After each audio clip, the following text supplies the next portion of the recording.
என் பெயர் லக்ஷ்மி.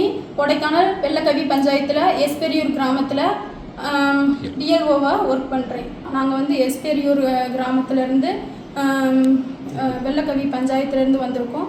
இப்போ எங்கள் கிராமத்தில் வந்து சாலை வசதி எதுவும் இல்லை. 7 கிலோமீட்டர் நடந்து தான் போகணும். ஆனால் நான் அதே வில்லேஜ்னால அங்கே இருக்க மக்கள்லாம் எனக்கு வந்து நல்லா தெரிஞ்சவங்கனால அவங்ககிட்ட போய் ஃபார்மை கொடுத்து அதை ஒரு சிலர் வந்து படிக்க தெரியும், அதனால வந்து அதை படித்தவங்க ஃபுல் பண்ணிடுவாங்க, படிக்காதவங்க வந்து ஃபுல் பண்ண கஷ்டப்படுவாங்க. அப்படி இருக்க மக்களுக்கு வந்து அங்கே இருந்து அவங்களோட ஆதார் எல்லாத்தையுமே வாங்கி நாங்கள் ஃபுல் பண்ணி ஃபார்ம்களை கலெக்ட் பண்ணி எங்களுக்கு உரிய நேரத்தில் மாவட்ட ஆட்சித்தலைவர் வந்து எங்களை கூப்பிட்டு இதுக்கு சிறந்த அவார்டு கொடுத்ததுக்காக நான் ரொம்ப நன்றி சொல்லிக்கிறேன் அவங்களுக்கு. என்னோட மக்கள் என்னோட இவ்வளோ தூரம் எனக்கு கொடுக்க முடிஞ்சனால தான் நானும் இந்த அளவுக்கு முடிக்க முடிஞ்சிருக்கு.